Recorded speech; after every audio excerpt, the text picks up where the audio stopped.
బేసిక్గా లైపోసక్షన్ అండి. లైపోసక్షన్ అంటే మీకు పేరులోనే ఉంటుంది. లైపోసక్షన్. లైపో అంటే ఫ్యాట్, సక్షన్ అంటే సక్ చేయటం. ఒక 2 to 3 mm హోల్లో నుంచి 7 to 8 లీటర్స్ ఫ్యాట్ని సేఫ్గా బయటికి సక్ చేసేయటాన్ని లైపోసక్షన్ అంటాం. సో బేసిక్గా ఒక హీరోయిన్ ఎవరో చనిపోయారు, లైపోసక్షన్ చేయించుకుంటుంటే, సో లైపోసక్షన్ చేయించుకుంటే చనిపోతాం అని చెప్పి చాలామందికి అపోహలు ఉన్నాయి. సో అట్లా హీరోయిన్ చనిపోయింది లైపోసక్షన్ చేయించుకుంటా కాదండి, వేరే సర్జరీలో చనిపోయారు. అది కూడా ఇండియాలో కాదు, యూఎస్లో చేయించుకుంటా చనిపోయారు. సో లైపోసక్షన్ రోజు కనీసం ఒక కేసు చేస్తుంటాం. హైదరాబాద్లో కొన్ని వందల లైపోసక్షన్ కేసులు అవుతూ ఉంటాయండి రోజుకి. సో లైపోసక్షన్ అనేది చాలా సేఫ్ ప్రొసీజర్. లైపోసక్షన్ ఎవరు చేయాలి?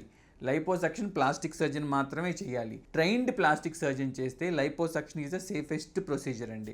వేరే వాళ్ళ దగ్గరికి వెళ్ళి మీరు చేయించుకుని సరిగ్గా చేయక ఇన్ఫెక్షన్స్ వచ్చి ఇబ్బందులు పడకుండా ఉండాలని చెప్తున్నాను నేను. సో లైపోసక్షన్ అసలు ఎక్కడెక్కడ చేస్తాం? లైపోసక్షన్ ఎక్కడ ఫ్యాట్ ఎక్కువ ఉంటే అక్కడ చేస్తాం. ఈ గెడ్డం కింద డబల్ చిన్ అంటాం, ఇక్కడ ఫ్యాట్ ఎక్కువ ఉన్నా లైపోసక్షన్ చేసుకోవచ్చు. చెస్ట్ మేల్స్లో చెస్ట్ ఎక్కువ ఉంటే ఏంటంటే మేల్ చెస్ట్ కానీ, గైనకోమాస్టియా కానీ, మ్యాన్ బూబ్స్ అని ఇలా వేరే పేర్లతో పిలుస్తాం. టైట్ షర్ట్స్ వేసుకున్నా, ఏదన్నా స్విమ్మింగ్ పూల్లో దిగినా, గుడికి వెళ్ళినప్పుడు షర్ట్ తీసినా, ఏదైనా పూజకి వెళ్ళినప్పుడు షర్ట్ తీసినా మనకి చాలా ఆడ్గా కనిపిస్తే ఇబ్బంది పడుతూ ఉంటారు. నేను మేల్ని కానీ ఫీమేల్ లాగా చెస్ట్ వస్తుందని చెప్పి పక్కన ఫ్రెండ్స్ ఏడిపిస్తూ ఉంటారు. సో దీనికి ఏంటంటే లైపోసక్షన్ అని చెప్పి చిన్న హోల్లో నుంచి ఈ ఫ్యాట్ అంతా తీసేస్తాం. చేసినట్టు కూడా ఎవరికీ తెలియదు. నెక్స్ట్ వచ్చేసి కొంతమందికి చేతులు ఒక్కటే లావ్ అవుతూ ఉంటాయి, ఆ చేతులకు లైపోసక్షన్ చేస్తాం. 360 లైపోసక్షన్ అంటే పొట్ట వెనకాల నడుము దగ్గర లవ్ హ్యాండిల్స్, దీనికి కూడా లైపోసక్షన్ చేస్తామండి. ఇవన్నీ నేను చెప్పేది ఏంటంటే మేల్స్లో. సో ఫీమేల్స్లో ఎక్కడెక్కడ లైపోసక్షన్ చేస్తాం? ఫీమేల్స్ అంటే ఆడవారిలో ఎక్కడ చేస్తామంటే చేతులు లావుగా ఉన్నా చేస్తాము. ఈ చెస్ట్ దగ్గర బ్రెస్ట్ కాకుండా పక్కన సైడ్గా ఈ సైడ్ ఉంటుంది యాక్సిల్లా దగ్గర, ఇక్కడ లైపోసక్షన్ చేస్తాము. పొట్ట లైపోసక్షన్ చేస్తాము. వెనకాల పక్కన బ్రా వేసుకున్నప్పుడు వెనకాల బ్రా రోల్స్ అని పడతాయి, అంటే ముడతల్లాగా క్యాటర్పిల్లర్ ముడతల్లాగా పడుతూ ఉంటాయి. ఆ ముడతలు అన్నింటినీ మనం తీసేసేయచ్చు.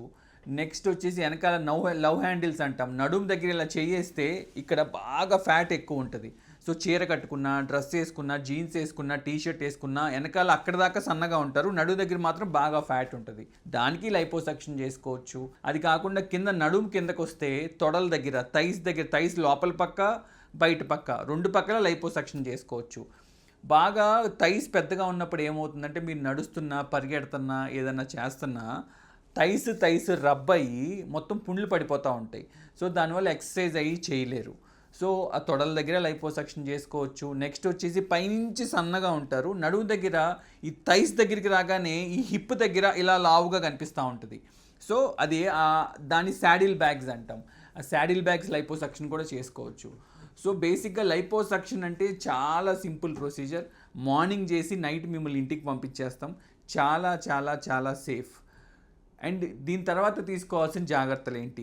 జస్ట్ డాక్టర్ గారు చెప్పినట్టు ఒక 1 వీక్ పాటు యాంటీబయాటిక్స్ వేసుకుంటాము, కంప్రెషన్ గార్మెంట్ వేసుకుంటాం ఒక 4 వీక్స్ వరకు. ఇది తప్పితే మీకు ఏమీ ఇబ్బంది ఉండదు. చిన్న పెయిన్ కిల్లర్స్తోనే పెయిన్ తగ్గిపోతుంది. ఎవరన్నా కనుక లైపోసక్షన్ చేసి మిమ్మల్ని బరువు తగ్గిస్తామంటే అది అబద్ధం, అలా నమ్మద్దు.